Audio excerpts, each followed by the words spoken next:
Economic data in the spotlight. Hello and welcome to our weekly outlook. The market is optimistic, especially after a phone call between United States and China and Thursday's initial jobless claims. And while last week the most major central banks had monetary policy meeting, in the week ahead, inflation numbers and retail sales will be the most important data to watch. Let's see, while the virus development is one of the main market concerns, which economic data and events are important to watch and follow. Number one, OPEC monthly report. The week will start with the attention to the energy markets.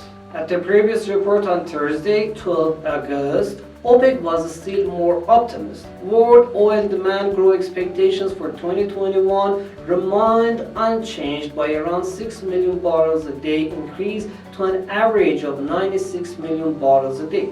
For 2022, world oil demand still was projected to increase by 3.3 million barrels a day, also unchanged from the previous month's estimates. In this meeting, we have to check the latest decline in the stock markets and economic growth.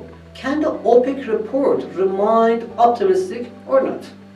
With all market caution and risk, for the week ahead also we are expecting a price between 67 and 70 US dollars.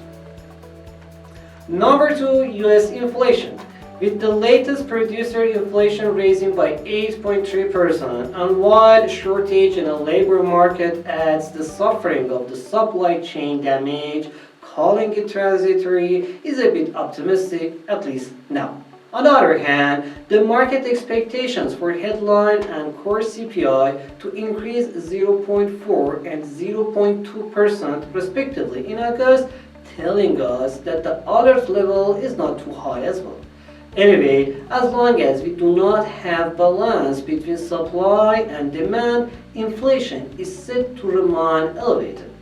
With this outlook, continuing volatility market with a slow downtrend is our weekly expectations for US leading indices.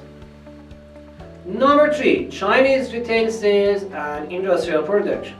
While Chinese 2021 GDP outlook downgraded several times, and even the current 8.2% outlook also is still suspicious, slower GDP growth means we need to see lower retail sales numbers. The latest ease in August service PMI also increased our pessimism. August retail sales are expected to slow to 7% year over year, and while a decrease in industrial data also is predicted, this will add the pressure on Chinese stock markets.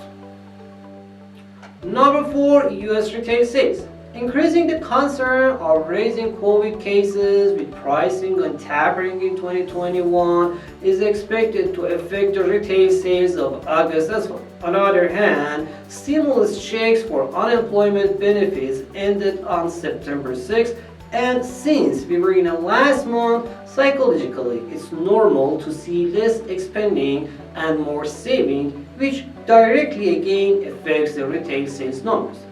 We saw this disappointment with the general situation in consumer expectations and sentiment numbers as well, which fell to its multi-year low.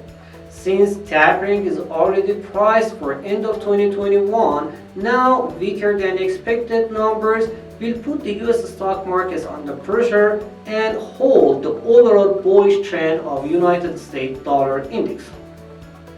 And finally, number five, eurozone inflation. Along with other economies, inflation in eurozone also became hotter. Above 3% market expected inflation for August is way above central bank's 2% target. While last week we had a central banks meeting, the ECB, like other central banks, has made it very clear that economy still needs help and government and banks supports will continue. This increasing inflation, while by end of 2021 we are not waiting for monetary policy change, for now is supposed to put more pressure on Europe. Thanks for being with us and hope week ahead will be an amazing week for you. you.